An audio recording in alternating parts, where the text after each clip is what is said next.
Hello, everyone. My name is Brendan Marr. That noise you're hearing is my ventilator.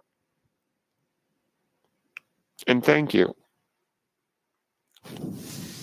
for tuning in to Page Turners They Were Not, my Star Wars podcast. Today we're going to talk about politics in Star Wars. Now, immediately, I'm sure many of you think when I say politics, immediately your minds probably go to episode 1 with trade disputes.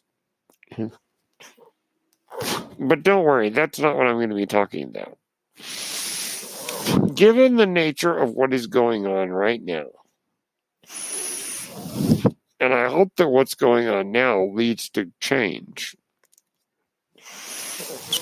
I thought it would be appropriate to discuss Star Wars and real-world politics.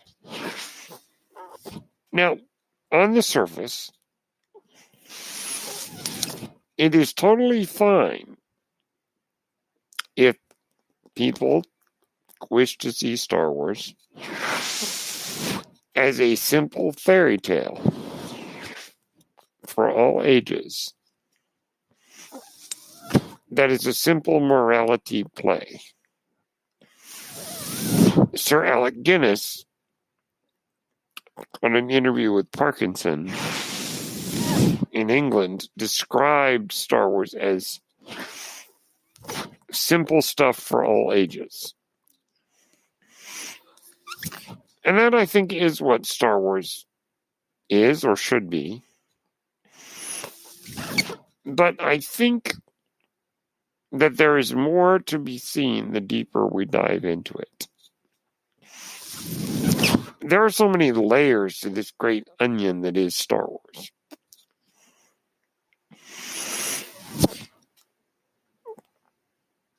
But one layer is politics. Every Star Wars film, every one, has been about fighting a corrupt system. The Republic was crumbling at the time of the prequels.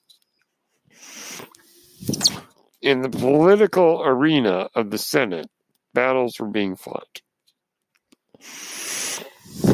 The Jedi and the Republic as institutions were failing. Of course, we know where that led, through the cunning of Chancellor Palpatine. He was able to become emperor. And then, of course, in the original trilogy, a brave rebellion fought back against tyranny. And in the sequel trilogy, another institution, the New Republic, fell because they did not realize until too late that the First Order was a threat. And then Leia's brave resistance had to fight back. Rogue One is about the rebellion getting the Death Star plans. Solo is about the oppression of the Empire, in some degree. So all the Star Wars films, including arguably the Clone Wars film, are about fighting back against tyranny and failing institutions. This is awfully appropriate for what is going on right now, where many brave people, and I'm trying my best to be a part of it, are fighting back against a corrupt system.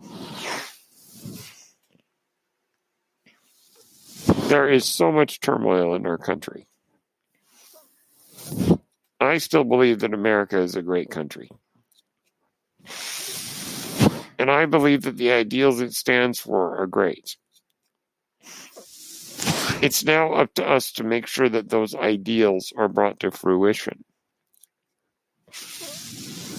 That is exactly what was going on in the prequel trilogy, the original trilogy, and the sequel trilogy. They were all about restoring the institution of government and restoring the government to its proper state to see that justice and equality existed for all people, and aliens included. So those are my thoughts on some of the larger political messages. We're going to take a break to hear about our sponsor, and when we come back, we're going to talk about, in deeper detail, the politics of Star Wars. See you in just a moment. Hello there, this is Brennan Marr, host of Page Turners They Were Not, a Star Wars podcast. And I'm here to tell you about Anchor. Anchor is the best way to make a podcast. Why is that? Well, first off, it's free. Yes, you heard me right. Anchor is free. Anchor has all the tools you need to make a podcast from your phone or your computer. Anchor will distribute your podcast for you on various platforms, including Spotify and Apple Podcasts. You can make money from your podcast. And get this, with no minimum listenership. That means you can make money even if no one listens to your podcast. That, of course, is not ideal, as Anchor will allow you to spread your podcast, bring in more viewers, and you can make more money because of it. Everything you need to make a podcast is in one place on Anchor. If you're interested, download the free Anchor app or go to anchor.fm to get started. Thank you, and may the Force be with you. We are back. That was a word about Anchor. Okay. George Lucas wrote Star Wars, or began to write the story, during the years of President Nixon. The fallout of the Watergate scandal and the Vietnam War really rocked the country.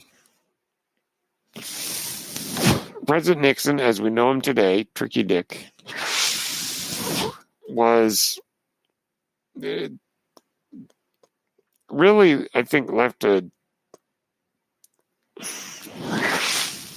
How do I put it? I don't know if our country has recovered from Vietnam, from Nixon. Now, to be fair, I do not believe Nixon was a bad man, nor do I believe he was a bad president, but he made some terrible decisions.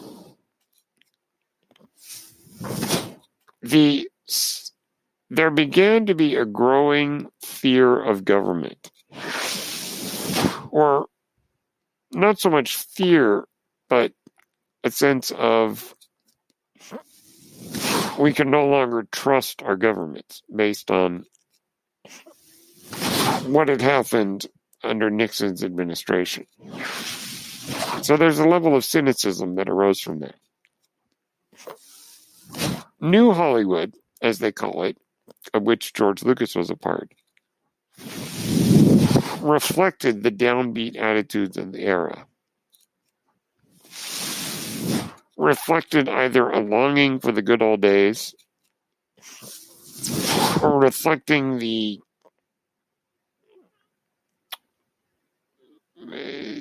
negativity that was pervading society.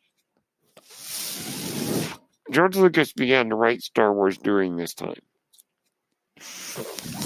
And some of his early details about it were much more directly tied into what was going on in that time period. until eventually settling on the idea of making it a fairy tale.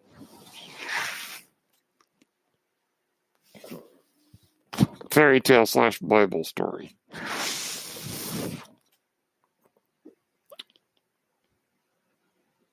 But it began, I think that he wrote once that the empire was like America.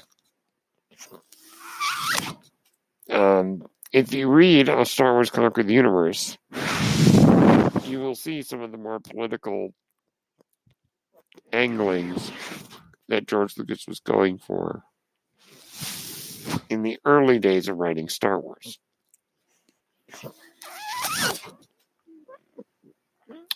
But a lot of that was left by the wayside, and the story became a little bit more streamlined. Fairy tale, hero's journey type story. But there was politics from day one. It began with Darth Vader trying to maneuver around the Senate to get away with attacking an Imperial senator.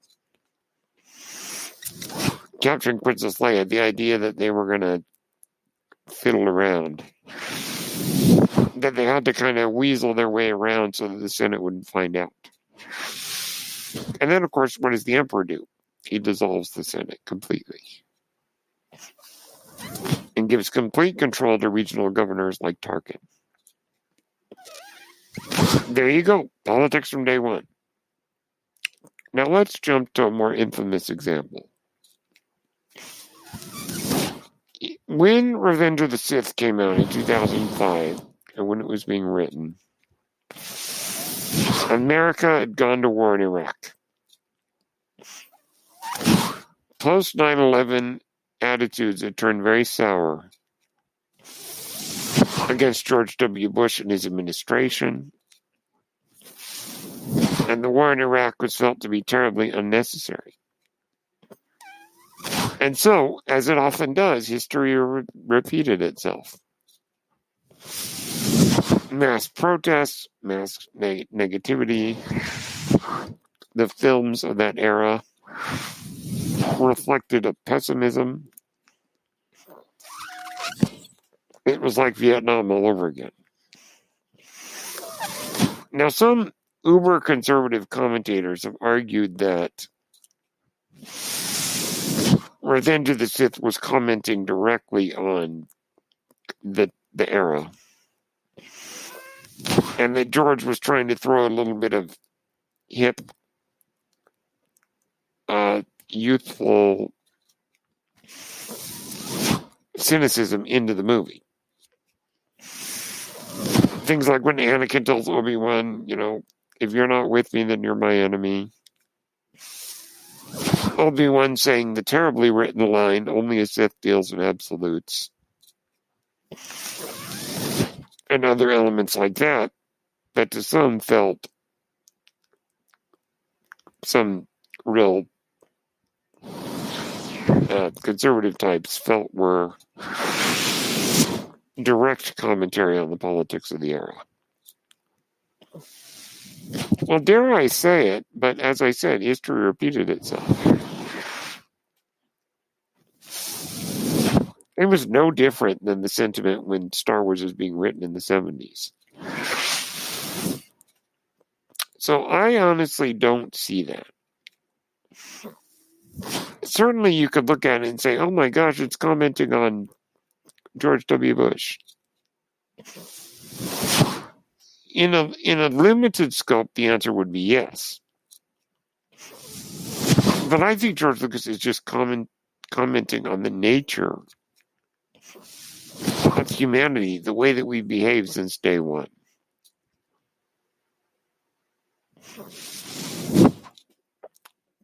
And so I believe that politics is an essential part of Star Wars. And some of it goes beyond politics. It's the idea of power. It's the idea of power corrupting people.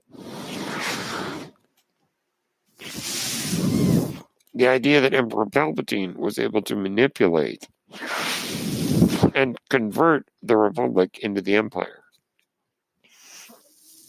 through sneaky ways and also manipulating the Jedi into staging a coup,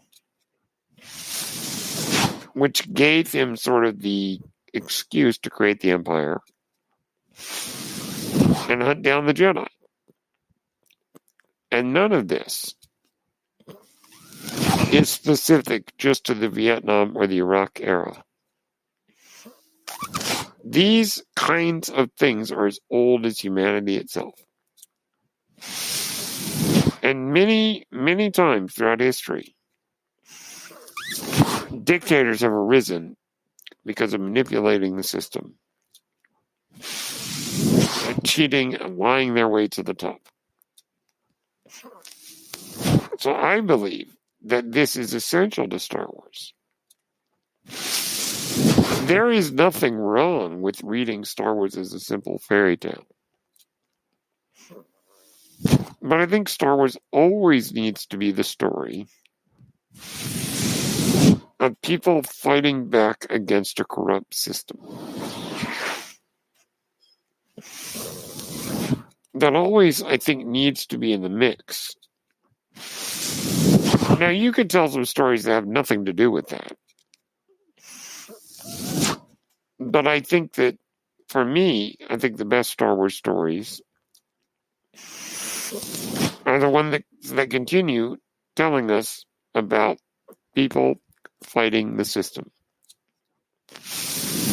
People fighting back so that justice and peace and equality and freedom can exist for all people. And that is a powerful lesson we need to hear today. So those are my thoughts on why politics is essential to Star Wars. My name is Brennan Marr. That noise you're hearing is my ventilator. And thank you for tuning in to Page Turners They Were Not, my Star Wars podcast. May the Force be with you. And I am currently running a